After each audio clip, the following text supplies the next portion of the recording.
చూస్తూ ఉన్నాం.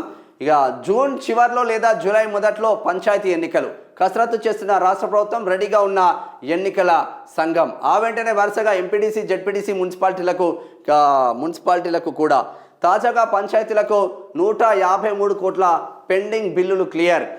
త్వరలో దాదాపు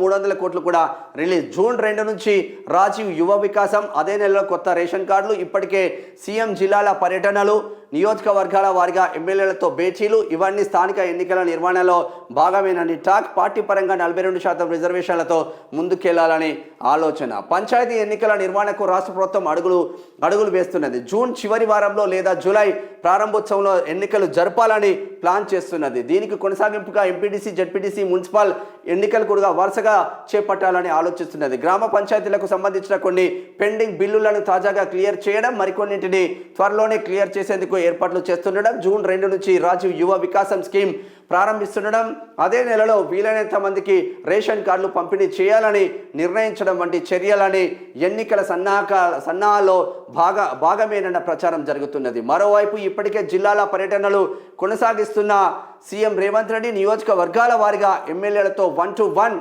మాట్లాడుతున్నారు. ఇది కూడా ఎన్నికల సన్నద్ధతలో భాగమేనని రాజకీయ వర్గాల్లో చర్చించుకుంటున్నారు. పెండింగ్ బిల్లులు సర్పంచ్లకు అప్పుడు ఉన్నాయి, ఇప్పటి ఉన్నాయి. పెండింగ్ బిల్లులు క్లియర్ చేస్తూ ఉన్నారు.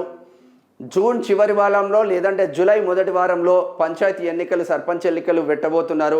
ఆ వెంటనే ఎంపీటీసీ, జెడ్పీటీసీ, మున్సిపల్ ఎన్నికలు పెట్టబోతున్నారు. కొత్త రేషన్ కార్డులు ఇవ్వబోతున్నారు. యువ వికాసం స్కీమ్ కింద 1,00,000 నుంచి 4 లక్షల వరకు యువ వికాసం స్కీమ్ కింద యువతకు ఇవ్వబోతున్నారు. దీన్ని అన్నిటినీ టార్గెట్ చేసేసుకొని స్థానిక సంస్థల ఎన్నికలకు మనం పోతే 100% సక్సెస్ సాధిస్తామని పక్కా ప్లాన్తో కాంగ్రెస్ వెళ్తున్నట్టు తెలుస్తూ ఉంది. ప్రతిపక్షాలు చేస్తున్నప్పటికీ రైతుల విషయంలో ఇంకా పూర్తి స్థాయిలో ఎక్కువగా పోరాటం చేయాల్సిన అవసరం అయితే ఉంటుంది. ఎన్నికల తేదీలపై 3 ప్రతిపాదనలు ఉన్నాయట. మరి ఇప్పుడు బీసీ కామారెడ్డి డిక్లరేషన్ కేంద్రం కోర్టులో ఉంది కాబట్టి బీసీలకు 42% రిజర్వేషన్.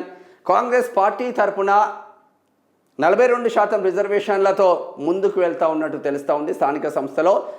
ఇది కాంగ్రెస్ పార్టీ ముందుకు వెళ్ళి ఇటు బీఆర్ఎస్ను, ఇటు బీజేపీని వాళ్ళు కూడా 42%తో రావాల్సిన అవసరం మాత్రం ఉండే ఆస్కారం మాత్రం కనిపిస్తూ ఉన్నదని చెప్పుకోవచ్చు. మరి ఎప్పటి వరకు వస్తుంది ఏంది అనేది కూడా చూడాల్సిన అవసరం అనేది. స్థానిక ఎన్నికల్లో బీసీలకు 42% రిజర్వేషన్లు కల్పించే బిల్లులు రాష్ట్రపతి దగ్గర పెండింగ్లో ఉంది. ఇటీవల కేంద్ర ప్రభుత్వం దేశవ్యాప్తంగా కులగణన నిర్ణయం తీసుకున్నందున రాష్ట్ర బిల్లులకు ఆమోదం లభిస్తుందా లేదా అన్నది ప్రశ్నార్థకంగా మారింది. మరోవైపు గ్రామాల్లో సర్పంచులు లేక 1.5 ఏళ్ల కావస్తుంది. దీంతో కొన్ని నెలలుగా ఫైనాన్స్ కమిషన్ నిధులు ఆగిపోయి పల్లెల్లో అభివృద్ధి పనులకు ఆటంకాలు ఏర్పడుతున్నాయి.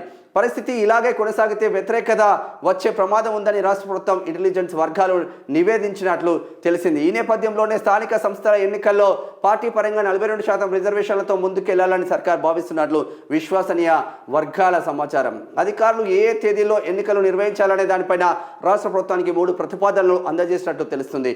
జూన్ చివరిలో లేదా జూలై మొదటి వారంలో పంచాయతీ ఎన్నికలు పూర్తి చేయడం, ఆ తర్వాత వెంటనే ఎంపీటీసీ, జెడ్పీటీసీ ఎన్నికలకు వెళ్లడం లాంటివి ఇందులో ఉన్నాయి.